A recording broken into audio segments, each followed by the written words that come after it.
Newcastle protests, the battle for Britain's soul.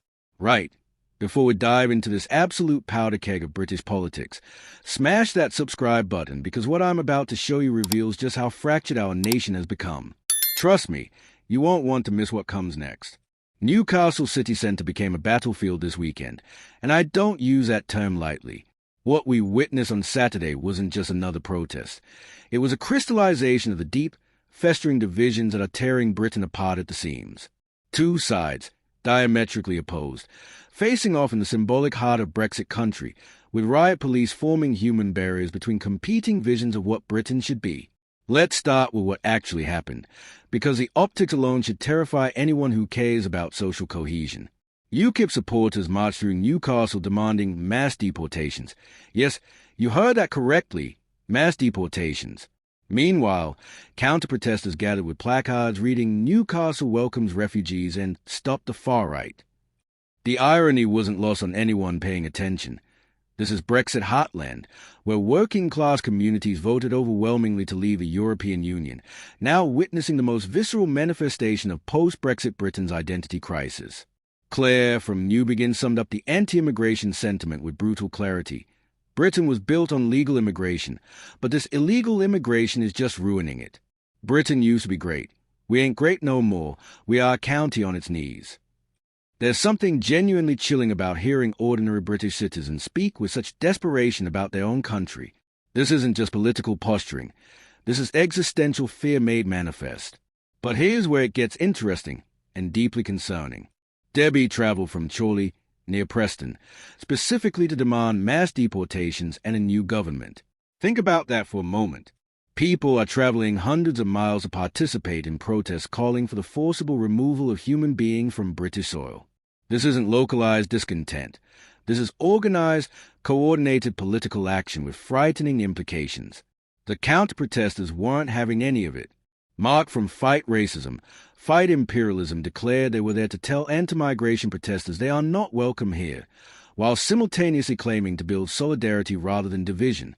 The cognitive dissonance is staggering, telling fellow British citizens they're unwelcome whilst preaching unity. One long-term Newcastle resident, living there since 1979, desperately pleaded for unity for good, but her voice seemed lost in the cacophony of competing righteousness. Now, let's talk about the police response, because it reveals just how seriously authorities are taking this escalating tension. Northumbria police deployed officers from Cleveland and North Yorkshire, neighbouring forces brought in to manage what should have been a local demonstration. Enhanced stop and search powers were implemented, face coverings banned to prevent identity concealment, and additional officers flooded the streets. This isn't standard protest policing. This is crisis management. But the real story, the story that should make every politically aware Briton sit up and pay attention, was happening simultaneously across the city. The launch of Advance UK, a new political party backed by Tommy Robinson and Elon Musk, led by former Reform Deputy Ben Habib. The Crown Plaza Hotel, owned by the council, cancelled their event citing health and safety concerns. Make of that what you will. Habib's response was defiant. They tried to shut us down. They tried to prevent us from having our right to speak, our right to gather. But we will not be cowed. Whether you agree with his politics or not, the implications of local authorities effectively no-platforming political parties should concern anyone who values democratic discourse. When councils start cancelling political events for health and safety reasons, we're venturing into dangerous territory. The symbolism couldn't be more perfect or more ominous. Newcastle, which Advance UK called the symbolic heart of Brexit, became the stage for everything Brexit unleashed but couldn't resolve. The working-class communities who voted leave expecting sovereignty and control instead found themselves watching their neighbourhoods change whilst Westminster played parliamentary games. Their frustration has crystallized into something far more dangerous than Euroscepticism. It's become a fundamental questioning of who belongs in Britain. The Trades Union Congress statement revealed the establishment response: dismiss, delegitimize, and deflect.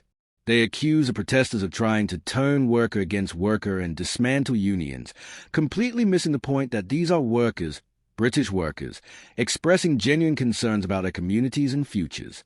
When trade unions, traditionally the voice of working-class Britain, can only respond to working-class anxiety with accusations of far-right infiltration. You know the political class has lost the plot entirely. Here's what's genuinely terrifying about Newcastle. Both sides genuinely believe they are fighting for Britain's soul. The anti-immigration protesters see themselves as patriots defending their homeland from invasion.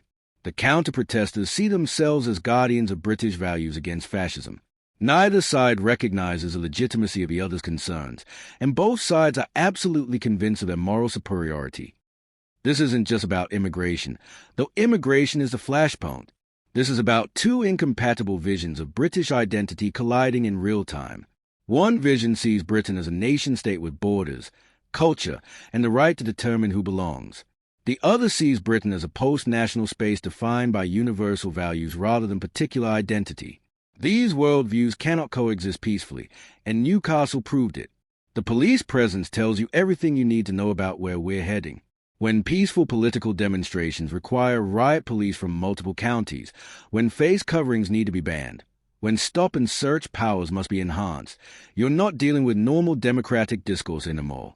You're dealing with the early stages of civil conflict. What happened in Newcastle will happen again, and it will spread. The fundamental questions underlying these protests, who belongs in Britain, what British identity means, whether mass immigration is beneficial or destructive, haven't been answered by our political class. They've been dismissed, deflected, or declared off-limits entirely. But these questions won't disappear because politicians find them uncomfortable. The tragedy is that both sides have legitimate points buried beneath their extremism. Britain has indeed changed rapidly through mass immigration, and those changes have disproportionately affected working-class communities who had no say in the policy decisions that transformed their neighborhoods. Simultaneously, Britain has always been shaped by migration, and many immigrants have contributed enormously to British society. But nuanced discussion is impossible when one side demands mass deportations and the other labels all immigration concerns as fascism. Newcastle wasn't just a protest. It was a preview of Britain's future unless our political class finds the courage to engage seriously with these fundamental questions about national identity, belonging, and democratic legitimacy. The alternative isn't more peaceful demonstrations with enhanced police presence. It's a complete breakdown of social cohesion. The battle for Britain's soul is being fought in cities like Newcastle between ordinary people with incompatible worldviews, whilst Westminster remains blissfully detached from the consequences of decades of policy failures. This isn't ending well. That's the reality our political class refuses to acknowledge, but it's a reality shaping Britain's future. If you found this analysis valuable, subscribe now because this story is far from over, and I'll be tracking every development as Britain grapples with questions that should have been addressed decades ago. The next chapter promises to be even more explosive.